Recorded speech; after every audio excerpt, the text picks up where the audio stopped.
15 lessons rich parents teach their kids that the poor don't. Taking a look at the differences in parenting employed by the rich in order to make sure their kids get a better shot at success in the long term. This is something we've been interested in for a while, especially since, as time goes by, we're considering having our own children, and we most certainly wish to give them the right tools to get an advantage in life. This video will benefit you no matter where you find yourself in life, because you can still draw tremendous value from the lessons and advice the wealthy share with their kids. So much to say that the right piece of advice, provided early on or at the right time, can make great differences in the long run. So, here are the 15 lessons rich parents teach their children that the poor don't. Number 1. Understanding how money works, while the poor remain financially illiterate. This might sound basic to some of you, but there aren't that many people who ask themselves, how do people make money? Why am I being paid this much money by my employer? What factors determine my salary or revenue? How do taxes work? Can that be optimized? What needs to happen to improve my finances? Rich parents usually make it a priority to discuss about the value and importance of money in their household as soon as possible. This familiarizes kids from a young age with the concept of value in exchange for services provided. They're introduced to the household expenses and put in real-life situations where they figure out pretty quickly that money is a lot harder to earn than it seems. On the other end of the spectrum, the poor never talk about money at home. It's usually a secret how much money the parents earn or how that money is spent. The only time the kids hear about money is when the parents are arguing about not having enough, thus associating the entire concept with a negative feeling. Number 2. The difference between an asset and a liability. The poor never know what's a good purchase and what's a bad purchase. After poor people earn money, they go ahead and spend it. That's how you stay poor. Let us explain in as simple terms as possible. An asset makes you money, while a liability costs you money. The problem here is poor people never realize what counts as a liability. For example, both the car you drive to the grocery store and the house you live in are liabilities. They do not generate any revenue for you, but demand money to keep running. Same goes with your new iPhone, fancy clothes, your flat-screen TV, and everything else you purchased without thinking. While the rich focus all of their time and money on acquiring more assets, buying an apartment that generates rent, writing a book that generates revenue once it's completed, purchasing a part of a business that's doing okay, and more. The assets pay for the luxuries. Rich people never buy luxuries from their own earnings. Want a fancy new car? Then figure out how to buy 2 apartments and use the rent from them to pay for leasing the car. That way, when you get rid of the car, you still have money coming in. This is a crucial difference in behavior. When money starts coming in, focus on buying assets instead of spending it. Number 3. They're not entitled to anything. The rich know that the world can take everything away if they're not performing, while the poor always look for someone else to take care of them. Being born in a wealthy family definitely has its advantages. You have access to better tools, better resources. You don't have to worry about basic needs, but you also open yourself up to new threats that poor people don't have to worry about. There's a lot more to lose if you're not careful, so the pressure is always on. It's really important for the wealthy to teach their children that despite them getting a head start in life, the journey ahead is just as long, and they need to remain focused on growth, not just maintaining the pace. Whether or not they'll be successful in life depends on their own actions, and daddy's money can only go so far. Families' fortunes where children feel entitled usually crumble in the 3rd generation. First, there's someone who's really hungry and works incredibly hard to build wealth. Second, their children grow with a sense that all they need to do is maintain the wealth. Lastly, the 3rd generation has lost its hunger, feels entitled to success without work or sacrifice, and usually spends it all stupidly. Teaching your kids the lessons from this video will help you to avoid this type of downfall. Number 4. How to be sociable and connect with other people. You would think that more people would realize how important it is to be able to have a pleasant conversation with others. Successful people socialize their kids before the age of 4. Not even kidding. Here's why. If your child gets socialized that early, other kids will want to play with them. If they behave well with other kids, other parents will want to take care of them when they play with their own children. This has a massive snowball effect throughout life. If people like you and like being around you, this builds up and doors open up for you that otherwise wouldn't. Teachers will treat you better. You'll get access to better job opportunities. You'll make better friends, so there's an entire tree of benefits that grows from early socialization. We've learned this valuable lesson from Dr. Jordan Peterson's book, 12 Rules for Life. The book is between $20 and $35, depending on where you live. Oh yeah, poor people also are less likely to teach their kids to read because they themselves don't read. Number 5. Stop expecting immediate results. We're so caught up in this instant environment. We want to watch a movie? Netflix. You want to eat? Drive-through or order in. Want to have sex? Tinder. But most people don't realize that wealth and happiness don't fall into this instant category. Poor people expect to get rich quick, to win a large sum of money or inherit property.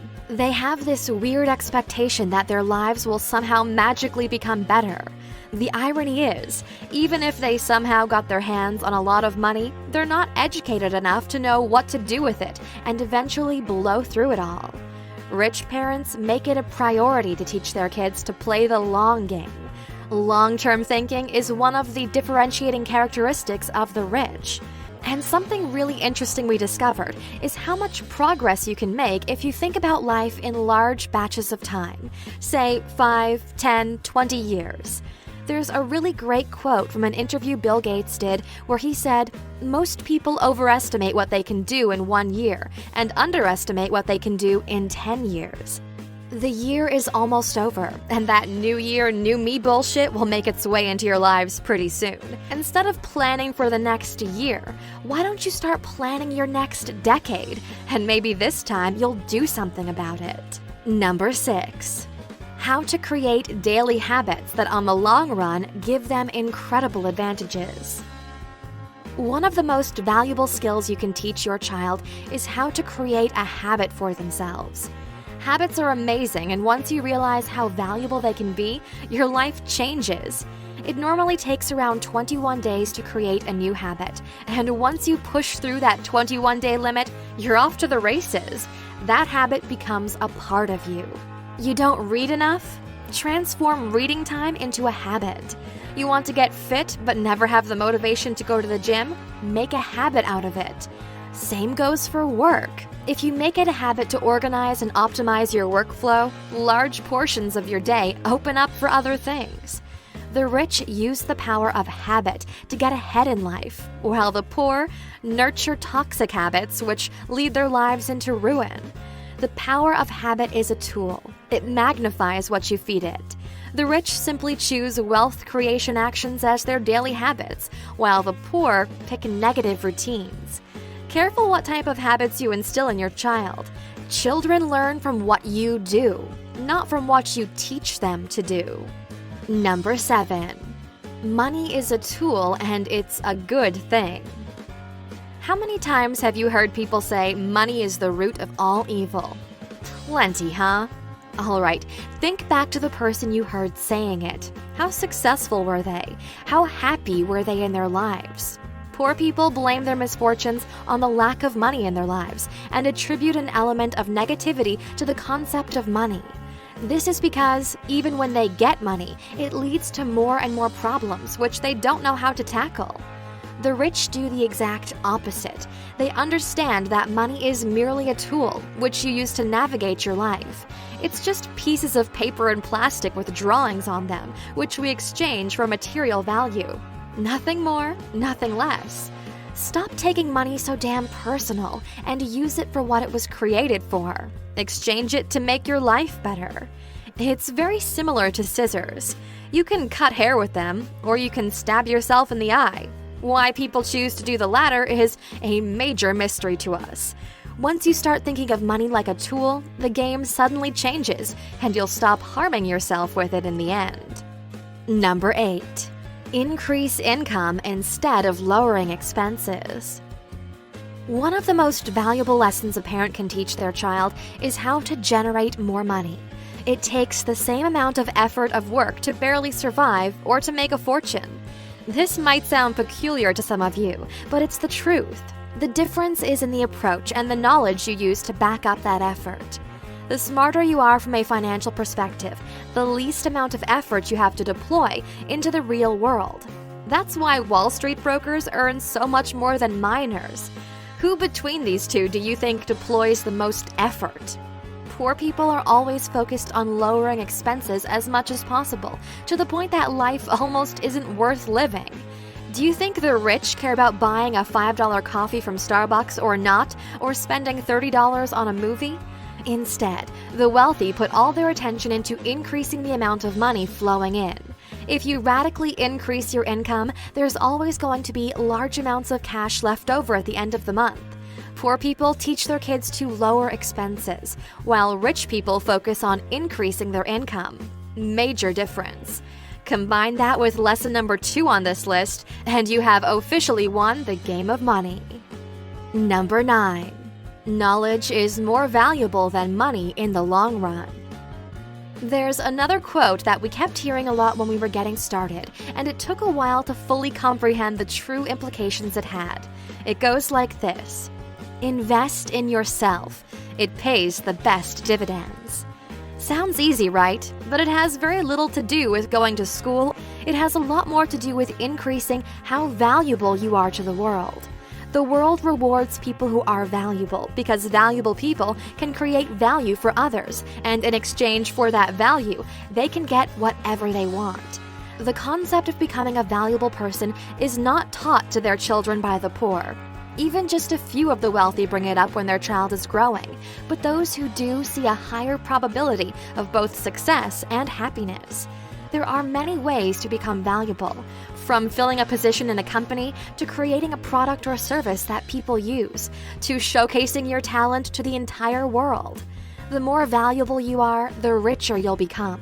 The only way to become more valuable is through the increase of knowledge, skill level, and time. Learn how to be better, and then practice being better at it for long enough that you start to see noticeable differences. It takes 10,000 hours to master anything. That's why the rich have their children try a bunch of activities to get a head start on that number of hours. Someone who has knowledge will always be able to generate money because they are valuable to the marketplace. The opposite is not always true. Sometimes knowledge can be too expensive to buy. Number 10. Don't work for money. Have money work for you. This is the centerpiece of how to get rich. You can read as many books as you'd like, go to seminars, classes, get an MBA, whatever you want. It's all based on this. Poor people exchange their time for money, then spend it. The rich use the money they get to create more money. There are big differences in the approach to finance these two classes of people employ. Most people stay poor because they believe you need large amounts of money to invest. Otherwise, there's no point. While the rich are always looking for ways to add the smallest drop in the bucket of passive income they can find. Because it's not about the amount as much as it is about freeing up your time. You can start a business these days with less than $100 if you know what you're doing, or even for free as long as you're willing to put in the time. As soon as you generate enough revenue, use that money to pay for someone to do the things you used to do to keep that business running as you focus on growing and other things. The concept of passive income and understanding how to use money to generate more money is the foundation to any wealth-building strategy. Whenever anyone new asks us what's the first book anyone should read if they want to be rich, we always answer with Rich Dad, Poor Dad by Robert Kiyosaki. It's the first financial book that made a difference in our actions and beliefs when we were starting out. You'll find it translated into every language out there. If you haven't read it, we strongly urge you to pick it up as soon as possible. Number 11.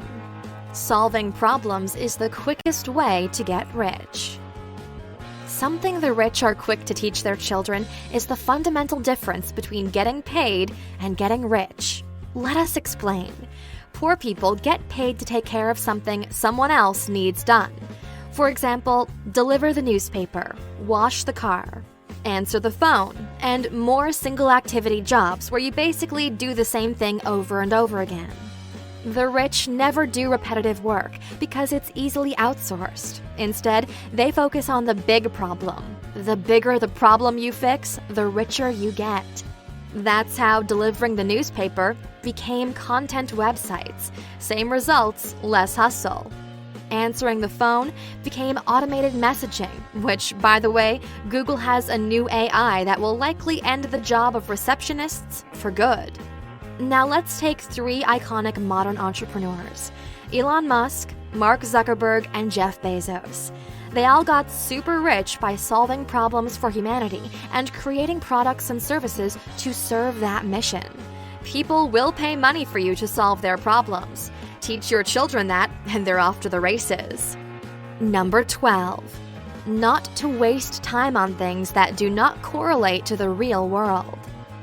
Sorry to break it to you, but nobody sees value in your ethnic or gender studies degree. Same goes for majors and degrees in journalism, film and media, history, or fine arts. To be honest, we feel like the entire educational system right now is pretty messed up. They're just repeating to you the same things that used to make sense a while back, with blatant disregard for the future. You're basically getting into massive debt over skills that, 1, do not have a direct correlation to the marketplace you'll be performing in once you graduate, and 2, if you're really passionate about any of those topics and put in the time to master them, you have a better shot at making it on your own anyway. We're lending money we don't have to kids who will never be able to pay it back for jobs that no longer exist. That's crazy, right? That's what we've been doing for the past 40 years. Number 13. How to use good debt instead of bad debt like the poor do. Yeah, there are 2 types of debt. Bad debt makes you poor, while good debt makes you rich. Did your parents ever mention this to you when you were growing up? Probably not. It's one of those lessons that the rich have figured out a long time ago. Other people and institutions will actually help you to get rich quicker if you know the difference between those 2. It's all about the purpose of the debt. Poor people take out loans with the purpose of spending the money on liabilities. They borrow money to get a new car, to get a new phone, to cover the necessities. The rich only borrow money with the purpose of generating more money. Banks and investors love to lend money to this kind of project, as long as you can clearly explain to them how your money will be safe and how you'll be able to pay it back. That's how people build skyscrapers. They don't pay out of their own pocket for the building, not even for the land. It's all borrowed. The bank is certain that you'll be able to sell or rent the building and is willing to take that risk with you. You just have to prove you know what you're doing, and you've done this successfully in the past. Number 14. 80% of the results come from 20% of the effort. Rich parents do not want their kids to be top of the class. Shocker, right? It has to do with the 80-20 rule, also known as the pair 2 principle, or the pair 2 distribution, which states that 80% of the outcome is the result of just 20% of the action. In business, 80% of the revenue comes from only 20% of the customers. 20% of your employees basically do 80% of the work, and so on. This is a mathematical ratio that's been proven to be quite accurate in almost all enterprises and in life in general. Back to why rich parents don't want their kids to be the first ones in class. It takes too much time and effort. To improve with the smallest deviation, you would need to dramatically increase the time you put in, which doesn't leave enough for your real-life education. There's more value to take out of experimenting in the real world than being inside and studying all night just to get 5 or 10% more on your exam. We first discovered the 80-20 rule in Tim Ferriss's book, The 4-Hour Workweek, and to be honest, we've been leveraging that concept ever since. There's also another book called The 80-20 Principle that's focused exclusively on this concept by Richard Koch. Between us, we recommend The 4-Hour Workweek. It's way more fun. Number 15. Having money doesn't make you a better person. It just solves some of the problems. Surprise, surprise. When you're thinking of rich kids, you probably picture snotty, arrogant pricks who believe that just because they have money, they're better than everyone else. That's not usually the case. Unless you inherit that money, you probably worked your butt off to get to where you are in life. On the road to riches, you got to understand how valuable humility can be, and most rich people are very humble individuals because they never forget where they came from. These values don't get lost. Humility and respect for others are some of the first lessons rich parents teach to their children because they know what it feels like to be sitting on the other side. You should never be ashamed of having money or being successful. It's actually something you should celebrate. A lesson most people figure out too late in life is you can't buy a clear conscience, no matter how much money you throw at it. Money pays for comforts of the body, but not for comforts of the mind and soul.